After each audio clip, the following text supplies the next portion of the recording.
The parents you see in this film are not actors, but are real parents courageous enough to let others in on the journey of their lives.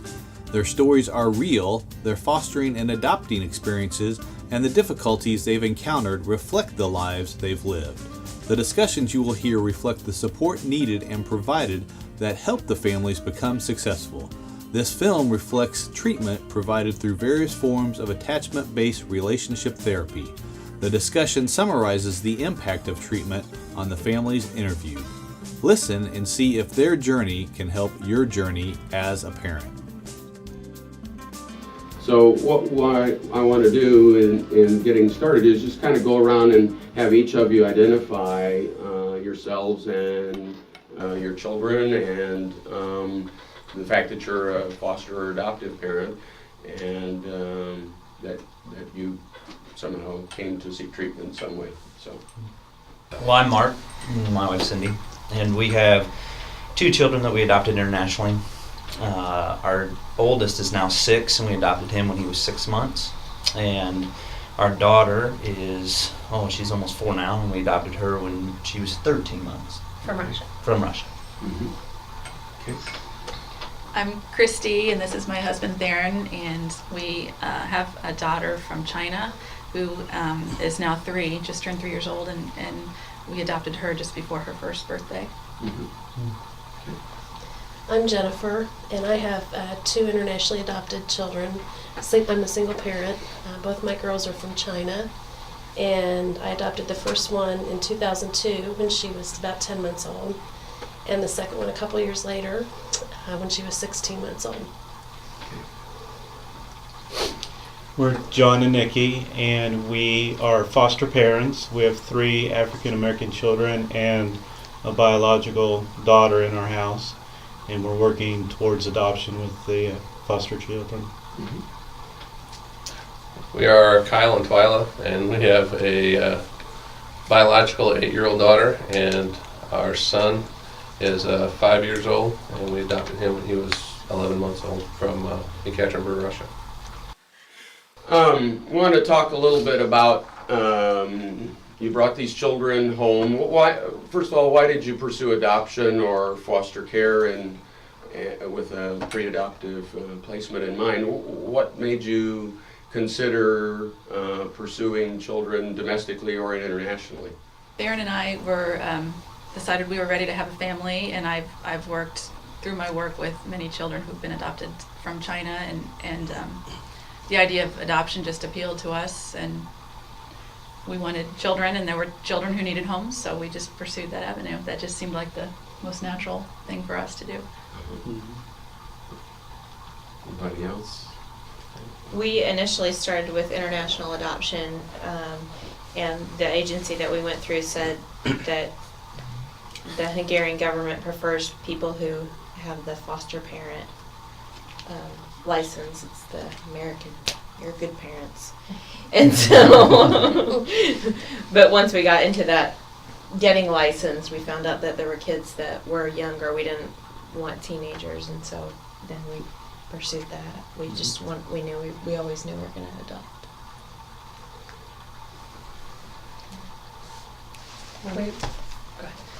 We wanted more children and couldn't get everything to work again, so we just pursued adoption, I guess, when our daughter was about 3. Mm-hmm. And it was an amazing experience, and we were so grateful to have the opportunity to travel and to give a home to a child, and what a neat thing it is still. We were actually overseas one summer, and had come to a point where we really wanted to start a family, and during our time overseas we'd already decided that we wanted to adopt. And while we were overseas, decided that we wanted to adopt internationally. And then after adopting our first child, really came to the realization that we would not be able to have any biological children without a lot of intervention, and decided that we would just go back a second time, and just the desire to want to provide a family for another child that didn't have a family. And went back internationally to the same place. I think I'm asked, often, as a single parent, why would you want to adopt? But I think I'm no different than married people. I want to have a family, and China appealed to me because they did allow single people to adopt, and they had many girls, mostly girls, and I felt like as a single parent I might be able to relate to raising girls more than a boy, although I would have been open to that if China had stayed open a little longer. But just the same reasons, just wanted a family, and had blessed with a nice career and good family support, and felt like once I reached my mid-30s that was just the right time. All right.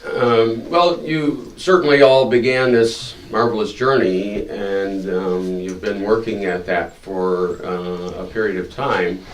Somehow there came a point, I will just call it a tipping point, at which you said, somehow there needs to be an additional resource or help brought to our family. What was the tipping point? What made you say, gee, we need to seek some sort of care or additional input to understand how to help the children that we have? I think for us it was sleep deprivation.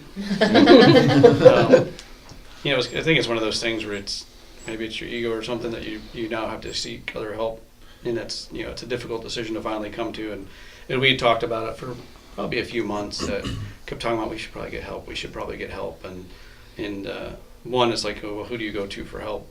First of all, who's the one that's going to qualify? Because obviously, if you pick someone who's not good, then that's going to maybe make things worse or go down a different direction. But I think for us is, it just came to the point where we just weren't. We got 2 or 3 hours of sleep at night, and we knew our daughter was having trouble sleeping, so there must be some issues. So I think that was kind of finally the decision that we need. I remember a very specific time. I was sitting in her room at some point in the night in tears because I don't know how many times she'd been up that night and had been sick because she was so upset, and I just thought, I don't know how many more books I can read. I don't know what other, I've gathered so much information and tried so many things. There's got to be something else, and I can't do this anymore by myself the way we've been going. I'm not doing something right. Yeah.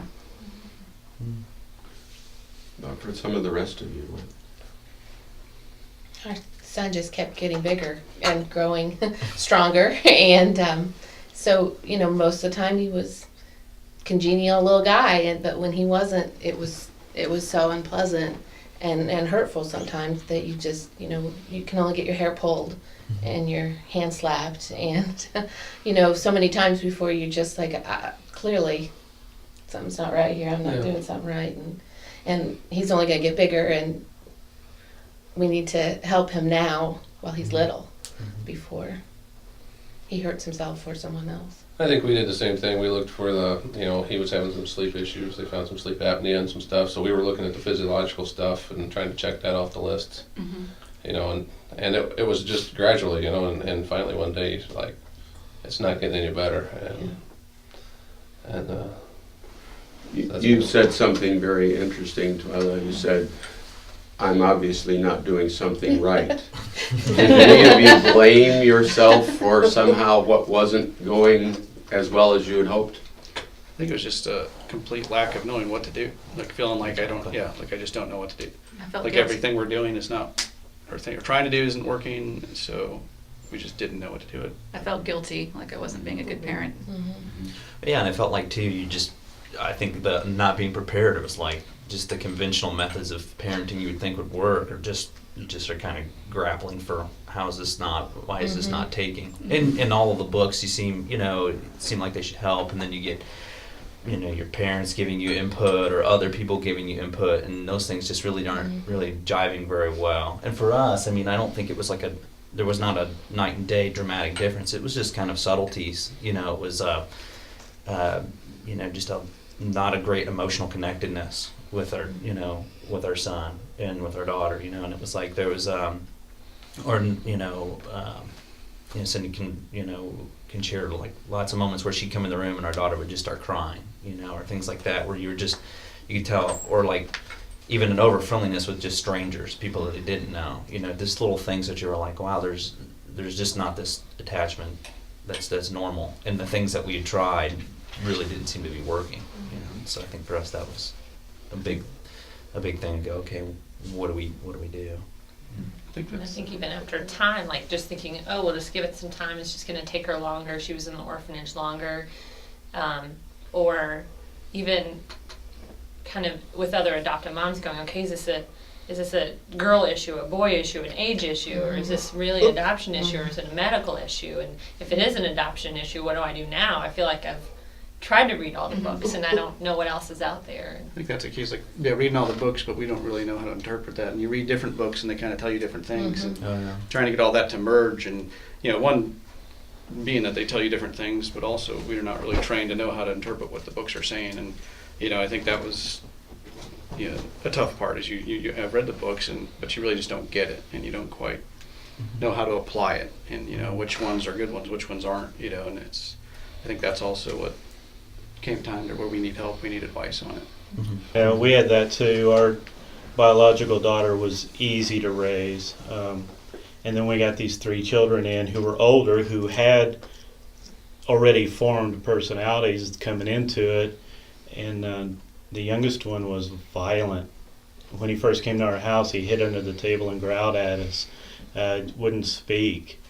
And as he started warming up to us, the violence didn't leave, though. And with the violence, and he would also mark his territory wherever he was angry. Tipping point.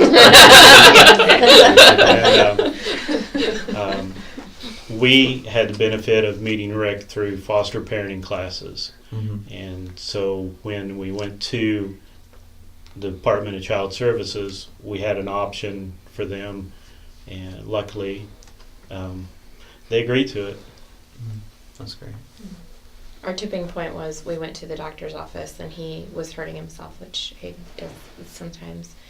And I put him in timeout and he urinated all over the doctor's office wall, himself, the floor. And I didn't even know what to do. I walked out in the hallway and the doctor grabs me by the arms and goes, he needs medication. Like, he is 4. And so that's what we told DCS. We're like, either he's got to be medicated or we have to go see Rick. Those are your choices. But I didn't honestly think that anybody could help us. I was just like, yeah, whatever. So this was a stop on the way to the pharmacy. For you and for your son. Yeah. One of us is getting medication. So, obviously, we do attachment-based treatment. Several of you mentioned you weren't sure what to do, and you've had conflicting resources. This person says do this person says do that. What did you first think about in terms of attachment? What was your early understanding of attachment problems? And then how did you come to find us in some way based on what you found out there in the world about attachment treatments? With China, adoption from China, you wait so long. I don't know other countries what the process is like, but you have a lot of time to be educated or take the opportunity to educate yourself. So I had done that and had the attachment checklists and the online chat groups, and thought I was pretty well prepared, and things went along pretty well for the first couple years with my oldest daughter until I brought her little sister home. And the feelings that I'd had of always kind of had in the back of my mind that something wasn't quite right when I brought the second child home became really apparent that we needed some kind of help. So I first turned to those other resources, the materials that I gathered, like other people have mentioned. And when that became apparent, I just started looking online for people who said they were experts in attachment, and quickly found out that anybody could call themselves an attachment expert. But all we were finding were the typical behavior management plans that I already knew didn't work. So just lucky enough through a friend to find Rick, and made it here, and now I've been through the treatment twice with both my girls. Did any of the rest of you hear about scary things about attachment? from online resources or information? Nobody had been scared off from the attachment idea. All I knew about attachment therapy is what you see in the police shows, Oh. the dramas on TV, Okay. and the guys that they eventually get caught and put away. Uh-huh. That's all I knew. Uh-huh. I didn't think that we had an attachment issue. Uh-huh. There's all kinds of other problems that these kids have. Yeah. We need to deal with those. So it was pretty amazing to learn what was there. Mhm. I think you'd gotten some books, didn't you, about? Same as you, we had a lot of time to read. And so I had read some attachment books on attachment, so I already knew coming into this some of the theory. I just didn't know how to apply it, and I could see some red flags, but I didn't know exactly what I was dealing with, and didn't know that we were just seeing the tip of the iceberg before we came here. Even though we'd read the books and thought we understood attachment, until we'd gone through it, we really didn't understand what our daughter had gone through and what we needed to do differently. So it's like, even though we read the book and we thought we knew what attachment was, and we had a year to read about all the kinds of things that you're going to deal with adoption, it's like, what we ended up learning was so far beyond and different than what we read in those books. And now looking back, those books, they didn't do anything for us, because we were home a year before we finally came to Rick, and it's like we might as well not even read those to some extent. I mean, I think it introduced us to the concept of it and the idea at a very high level, but coming here and actually learning more about just what she's gone through and how we need to parent her. And I guess that's a key in that I think we learned through the therapy is it's not how do we fix our daughter, how do we she's got problems. It's it's not that at all. It's how do we parent her, and I think Rick kind of laughed one day in one of the therapies when we finally said that, and he's like, "You're on to me. I'm trying to teach how to be parents." And it's like, once I came to that realization that, we're not fixing our daughter, we're changing our parenting style to adapt to what she needs. And once I realized that made it easier, and that's what so I guess. And that doesn't mean that we're bad parents. Right. It means that we're good enough parents to look for what is going to help our child. Mm-hmm. And a lot of parents, I think, won't look for the help because they're afraid of admitting they're a bad parent. Mm-hmm. When all they need to do is look for how to help their children. Yeah. Certainly the irony is in what you're saying there, that even our treatment process is based on healthy families. It's not based on illness and pathology, which is what traditional therapies are often based on. What's wrong with you? We want to help everybody focus on what we need and what we need to be successful. And the more that we can focus on that, the more successful everybody feels in the family, the more secure everybody feels in the family. And I think it took us a few months of the sessions to kind of come to that conclusion that it's not trying to fix our daughter here. It's just how to be a more functioning family and happy and achieving what we want to achieve, and not so much this is what she did this time. I don't know how do we fix that? How do we change that? And it's I guess along that. Well, that's the part that's been so empowering, is that you feel like you have some resources and tools that not only do they help maybe the immediate situation, but you feel like it's benefiting the whole relationship, because what we're doing as parents now helps him to grow stronger and closer to us, rather than alienating, go to your room and get mad and get in a fight. It's a little more bringing together, and that feels, as a parent, so much better than getting in a big fight with your child and going to your separate corners. Yeah. So that's... I think that was true for me. I think what you just said really resonated with me, and that was, I think there was some time through the first kind of 22-week session that we did with our son that we were driving home, and I think I said to Cindy, I said something to the effect of, these sessions are, I said, I kind of feel fooled. I said, this is really more about me than it is about him. It's like, we're really working on me here. The sessions are for me. I think we had that same discussion with Leo one day. I'm like, this isn't about change. It's about us. Yeah. He's working with us, not. Yeah, and it was really, I kind of feel fortunate because you guys, it sounds like some of you have read so many books or had heard so many things, and coming into the meeting Rick, and for me it was just, this was the first place I went, and I just was lucky that I found the right place, Yeah. And then it was like, then I started reading all the books, and I was like, wow, these really don't jive very well with what we're doing.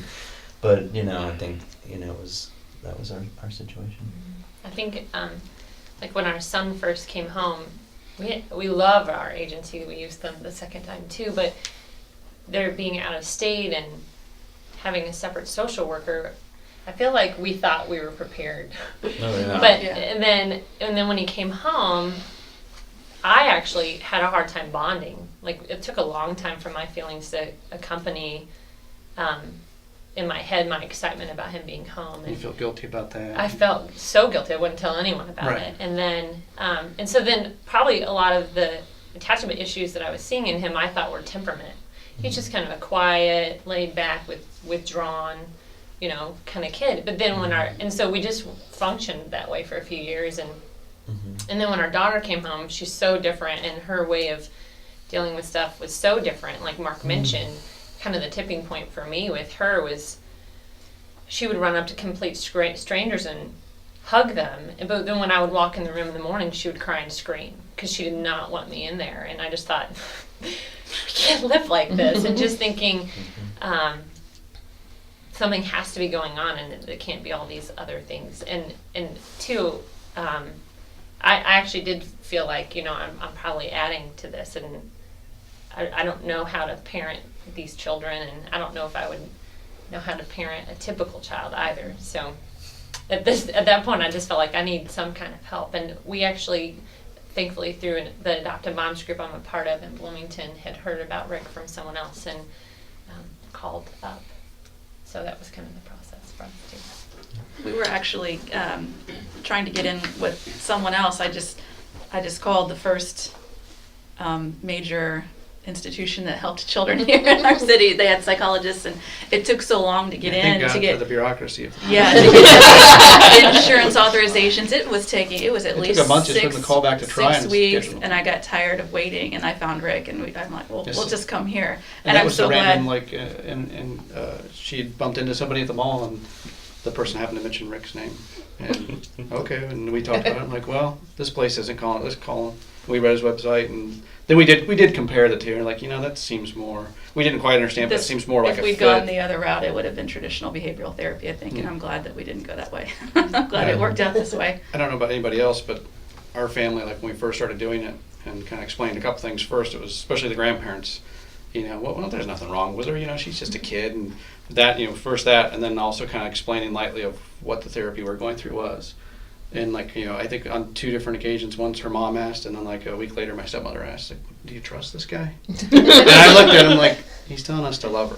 I don't know, we're not putting her in a closet. I'm like, we're not doing anything radical. It's just, you just hold her and say, I love you. It's like, the key to love. It's just, I'm like, how is that going to harm anything? It's just, but like, this not really having the understanding from family, and, because they've not been through it, they haven't had the sleepless nights, and the balancing, telling him stuff so we have support, but yet not telling them too much because we don't want them to, look at our daughter and just, we don't want that to be a part of it. And that's the tough in going through it all is having other people understand that really can't understand it unless you live it.